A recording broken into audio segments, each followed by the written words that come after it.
Tarkov has just wiped, and a lot of players' first goals is going to be hitting level 15 and unlocking the flea market. While I think Tarkov without a flea market feels great, and like a true survival game, once other players get to the point they can buy practically whatever they want, things can get tough for newcomers. I'm Gaz, welcome to the channel. Today I'll give you some tips and pointers on how you can make the grind from level 1 to 15 as painless as possible, and gain access to the flea market in short order. A reminder to hit subscribe and like the video if you find it helpful. I'm about to hit 1,000 subscribers on YouTube. If I haven't made it there by the time this video is live, I'd love for you to help me get there. On with the video. Unfortunately, there isn't a one-size-fits-all, step-by-step guide on how to get level 15 and unlock the flea market in the right way. But if you follow these tips, you should end up getting there without too much stress. Most of these boil down to keeping your survival rate up, which will see you netting more quest XP, quest items, and items to vendor to keep yourself running basic loadouts. Firstly, while it might be tempting to try and earn XP fighting players, you're already placing yourself a coin flip on whether or not you earn any XP at all within that raid and with that loadout. Sure, if you see scavs and they see you, open fire and try to take them down as quickly as possible, but players are off limits unless there is no way for you to disengage. Instead, you should use cover, work around the edges of the map, and more or less make a beeline from your spawn towards the extract. If you're looting along the way, you'll earn enough XP and probably will have survived in raid for long enough for it not to be a run through.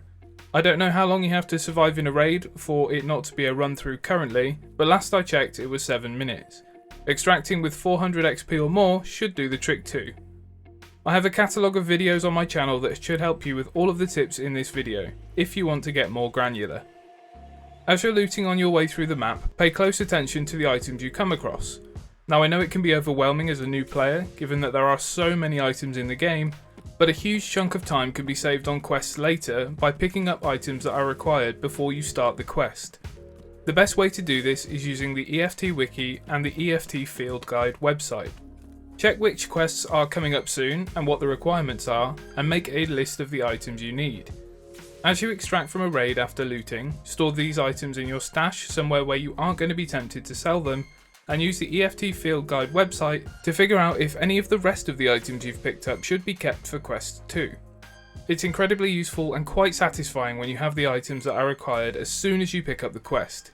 While looting is arguably easier on a scav, as you'll have much less hostile contact, to gain as much XP as possible, I'd advise you run your PMC as much as you can.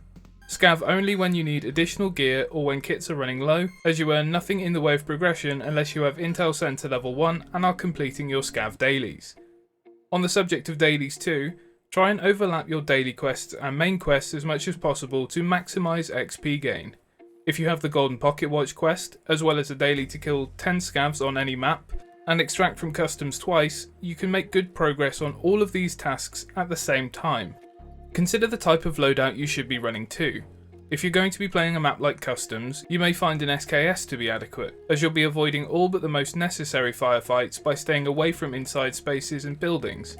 On a map like Factory, you'll probably want to do the inverse of this and stay in very close quarters situations with a Kedda or PP-19.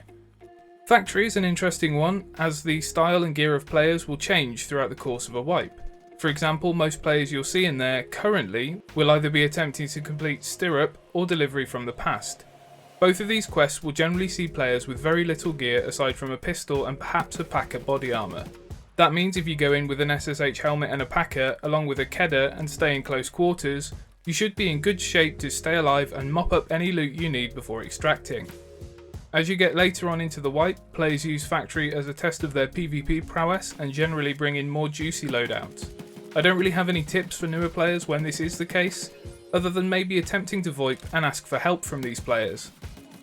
A final thought on loadouts: be aware of how much storage space you have. If you're attempting to do some looting, make sure you have enough room to do so. Something like a Berkut or Scav backpack is great, and MBSS is fine too, but don't take a Transformer bag as it's too small to fit anything of real value.